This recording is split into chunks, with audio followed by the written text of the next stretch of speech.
Honey నీకు ఒకటి question వేస్తే చెప్తావా?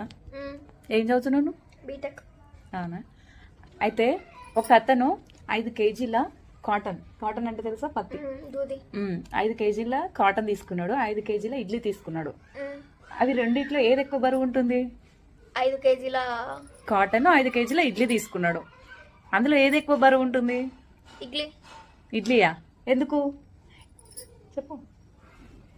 కాటన్ కి వెయిట్ ఉండదు కదా. వెయిట్ ఉండదు కానీ కాటన్ కూడా 5 కేజీలే తీసుకున్నాడు కదా, మరి ఇడ్లీ 5 కేజీలు తీసుకున్నాడు కదా, మరి సేమ్ వెయిట్ ఉంటుంది కదా. ఉంటుంది కానీ ఇడ్లీ కొంచెం వెయిట్ ఎక్కువ ఉంటుంది. ఇడ్లీ వెయిట్ ఉన్నా 5 కేజెస్ కదా తీసుకుంది, కాటన్ బరువు తక్కువ ఉన్నా 5 కేజెస్ కదా తీసుకుంది. ఇప్పుడు మనం ఒక ఇడ్లీ తీసుకొని కొంచెం కాటన్ తీసుకుంటే ఏది ఎక్కువ ఉంటది? లేదమ్మా, నువ్వు అనేది cotton weight less, idli weight ఉంటదని చెప్తున్నావు, అది కరెక్టే. కానీ కాటన్ వెయిట్ లెస్ అయినా కూడా 5 కేజీలు తీసుకుంటున్నాడు అంటే 5 కేజీలకు ఎంత కాటన్ వస్తుందో అంత కాటన్ తీసుకుంటుండు కదా, మరి 5 కేజీలు కాటన్ ఇడ్లీ సేమ్ వెయిట్ ఉంటుంది కదా, అవునా కదా? ఉంటుంది. కానీ లాజిక్ ఏం చెప్పనా, నువ్వు చెప్పిన ఆన్సర్ కరెక్టే. ఎందుకంటే నువ్వు చెప్పిన ఇడ్లీ బరువు ఉంటది, తేడాగా ఉందంటే ఇడ్లీతో పాటు చట్నీ కూడా వస్తుంది కాబట్టి, ఇడ్లీతో పాటు చట్నీ కూడా వస్తుంది కాబట్టి